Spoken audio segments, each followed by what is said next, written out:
রাজশাহী কলেজের শিক্ষার্থী শিমুল শিহাবের মৃত্যু দুর্ঘটনা নয়, তাকে হত্যা করা হয়েছে বলে অভিযোগ স্বজনদের। শিমুলের বন্ধুরা বলছেন, তাকে রাজশাহী বিশ্ববিদ্যালয়ের ভেতরে কয়েকজন মারধর করেছেন। তবে প্রক্টরের দাবি, ক্যাম্পাসে মারধরের কোনো ঘটনা ঘটেনি। বাইক দুর্ঘটনায় মৃত্যু হয়ে থাকতে পারে শিমুলের। এ নিয়ে বিস্তারিত জানাতে রাজশাহী থেকে আমাদের সাথে যোগ দিচ্ছেন সহকর্মী মোস্তাফিজুর রহমান। মোস্তাফিজ, এই ঘটনায় এখন পর্যন্ত কোনো মামলা বা কাউকে আটক করা গেছে কিনা, পুলিশ কি বলছে এ বিষয়ে?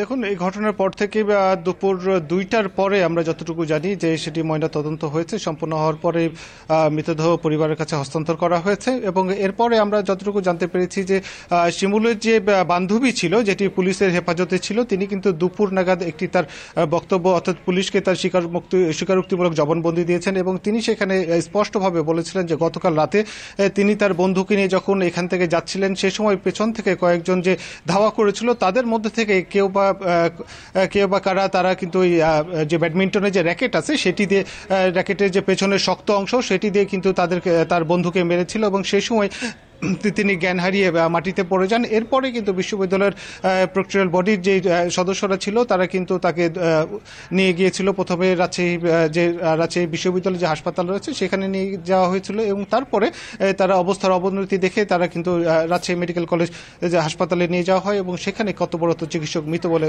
ঘোষণা করেন।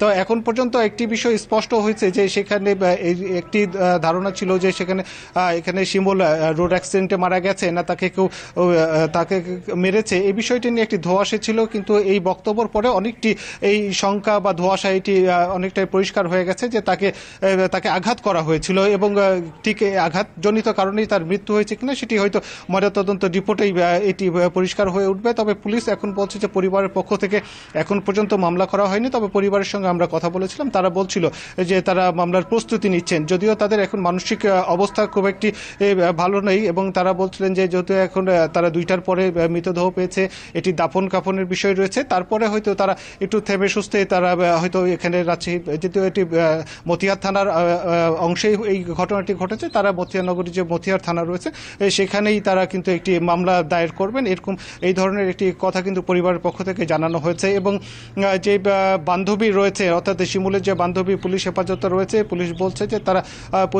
পরিস্থিতি পর্যবেক্ষণ করছে, সেই সাথে বিশ্ববিদ্যালয় কর্তৃপক্ষের সঙ্গেও তারা আলাপ আলোচনা করছে। এবং বিশ্ববিদ্যালয় কর্তৃপক্ষের সঙ্গে আমার কথা হয়েছিল, বিশ্ববিদ্যালয়ের যে প্রক্টর রয়েছেন তার সঙ্গে কথা হয়েছিল, তিনিও বিষয়টি বলছিলেন যে আসলে প্রকৃত ঘটনা কি হয়েছে সেটিও তাদের জানা দরকার। কেননা তারা শুনেছেন যে এখানে যে শিক্ষার্থীর সে পড়ে গেছে বা সে এখানে রোড অ্যাক্সিডেন্টে মারা গেছে, এটি বিশ্ববিদ্যালয়ের প্রক্টর তিনি বলছেন যে এটি তিনি মোবাইল ফোনে শুনেছিলেন, কিন্তু প্রত্যক্ষভাবে তিনি এটি দেখেননি।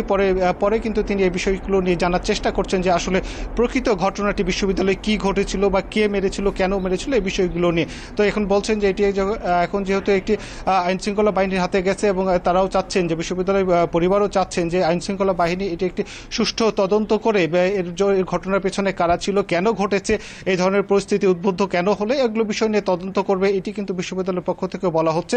এবং পুলিশ বলছে যে পরিবারের পক্ষ থেকে মামলা দায়ের করার পরে কিন্তু তাদের যে আইনি প্রক্রিয়া সেটি কিন্তু শুরু করবেন। সেই সাথে তারা অপেক্ষা করছেন যে ময়না তদন্ত হয়েছে, ময়না তদন্ত রিপোর্টটির উপরও কিন্তু তারা অপেক্ষা করছে যে এটি পেলেই তারা হয়তো পূর্ণাঙ্গভাবে তারা মাঠে নেমে কাজ করতে পারবেন, এটি কিন্তু আইনশৃঙ্খলা বাহিনীর পক্ষ থেকেও জানানো হচ্ছে। এই ছিল সর্বশেষ। রাজশাহী থেকে সবশেষ তথ্য জানাচ্ছিলেন সহকর্মী মোস্তাফিজুর রহমান।